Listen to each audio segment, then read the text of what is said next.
To truly understand the pyramids, one must begin by examining the people who built them, their civilization, their culture, and their society.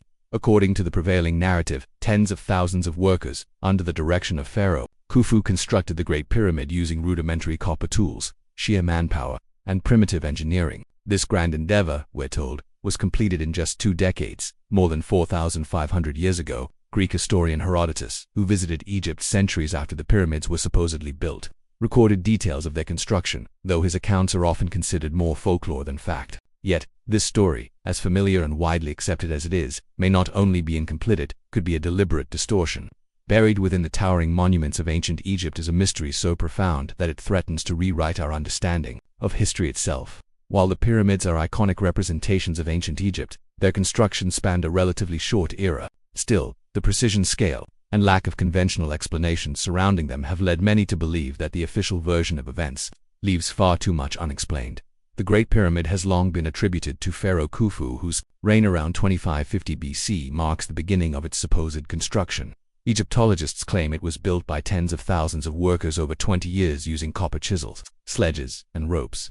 On the surface, this explanation celebrates human determination and ingenuity. However, a closer examination reveals significant cracks in this narrative. One of the most glaring issues is the absence of definitive contemporary records crediting Khufu with the pyramid's construction. This is particularly striking given that the ancient Egyptians were meticulous record keepers. They documented food rations, religious ceremonies, and even minor administrative affairs, yet the building of their greatest architectural feat is oddly unrecorded. The sole connection to Khufu comes from inscriptions deep within inaccessible shafts, discovered long after the pyramid was first explored. The authenticity of these inscriptions has been hotly debated, with some experts suggesting they could have been added centuries later. Even if they are genuine, they amount to little more than a name scratched into stone, not definitive proof of authorship. Moreover, the Great Pyramid lacks the conventional features of a royal tomb. No hieroglyphs extolling the pharaoh's greatness, no funerary objects, no sarcophagus with a mummified body, and no elaborate inscriptions, all of which are present in other Old Kingdom tombs. The pyramid is stark and silent. This glaring contrast casts serious doubt on the claim that it was intended as Khufu's final resting place. Many aspects of the mainstream theory rely on 19th and 20th century archaeologists trying to fit new findings into a predetermined and historical timeline.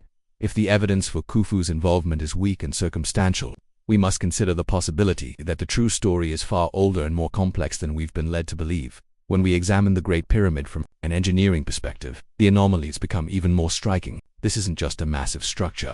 It's a marvel of architectural and mathematical precision, rising originally to 481 feet and composed of an estimated 2.3 million limestone and granite blocks weighing as much as 80 tons. The Great Pyramid challenges even modern construction capabilities. The base is level within less than an inch across its 13-acre footprint, and its alignment to true north is accurate within 1/12 of a degree. Achieving such accuracy today would require laser-guided instruments and satellite data. According to architect Jean-Pierre Houdin and engineer Glenn Dash, aligning the pyramid with such astronomical precision likely required tools and knowledge far beyond what we typically associate with Bronze Age societies. Inside, the engineering mysteries multiply. The King's Chamber houses granite blocks weighing up to 80 tons, which were transported from quarries in Aswan over 500 miles away. How these blocks were quarried, moved, and lifted into place remains unanswered. The notion that they were dragged across sandy terrain using wooden sledges is simply not feasible given the scale and weight of the materials. Furthermore, engineer Christopher Dunn has studied the granite within the King's Chamber and observed signs of advanced cutting methods, high-speed rotary drilling, and smooth boreholes that resemble work done by precision machinery. Granite is one of the hardest stones on Earth. Trying to cut it with copper tools would result in slow progress and imprecise outcomes. Experimental archaeology has repeatedly failed to replicate the cuts and finishes found in the pyramid using tools said to be available at the time. Copper chisels dull or break almost immediately when applied to granite, and the grooves they produce are shallow and uneven. These experiments not only failed to recreate the pyramid's precision, they failed to achieve basic functionality. Then there's the question of how the massive stones were lifted. The popular ramp theory suggesting that external ramps were used to haul blocks upward has never been substantiated with physical evidence. Moreover, the ramps themselves would have to be enormous, potentially requiring more material and effort than the pyramid itself. The further one looks into these engineering challenges, the more implausible the mainstream explanation appears. This leads to an uncomfortable possibility. Either the ancient Egyptians possessed a now-lost technology, or someone else built the pyramid long before them, using methods we no longer understand. In either case, it points to a level of knowledge, and capability that official history does not currently acknowledge. Perhaps one of the most overlooked mysteries involves how the interior of the pyramid was illuminated during construction. Working deep inside the narrow pitch-black tunnels of the pyramid would have required a consistent light source. The logical assumption is that workers used torches or oil lamps. However, this theory doesn't hold up under scrutiny. There are no soot marks, no blackened ceilings, no carbon residue anywhere within the pyramid's interior. For a structure that supposedly took decades to complete with tens of thousands of workers laboring day and night, the absence of fire-based residue is baffling. This problem is not isolated to the pyramid. Other ancient Egyptian tombs, such as those in the Valley of the Kings, also show no evidence of torch use, even though their interiors are covered in detailed paintings and inscriptions that would have required sustained lighting. Some scholars have proposed that sunlight may have been reflected into the pyramid using polished metal mirrors. However, this theory is also flawed. Light degrades rapidly with each reflection, and navigating it around tight corners and deep into stone corridors would have been extraordinarily inefficient. Furthermore, there's no evidence, physical or written, of such a system ever being used. No polished mirrors, no architectural accommodations, nothing. This leads to more controversial speculation. Could the builders have used a form of lighting that left no residue? While there is no direct evidence of ancient electric lighting, the complete absence of soot or flame damage compels researchers to consider unconventional alternatives. The Egyptians were highly skilled in chemistry and materials science. They developed advanced pigments, created intricate alloys, and engineered remarkably stable structures. In this context, the idea of chemical or unknown lighting methods, while speculative, is not entirely implied. These seemingly small anomalies, like the absence of soot, are often brushed aside by mainstream academia, but when viewed collectively, they suggest that we may be asking the wrong questions entirely. What kind of civilization could light its way through stone tunnels without fire? And why does archaeology avoid addressing these inconsistencies? The lack of shadows in the historical narrative may reveal more than what is illuminated.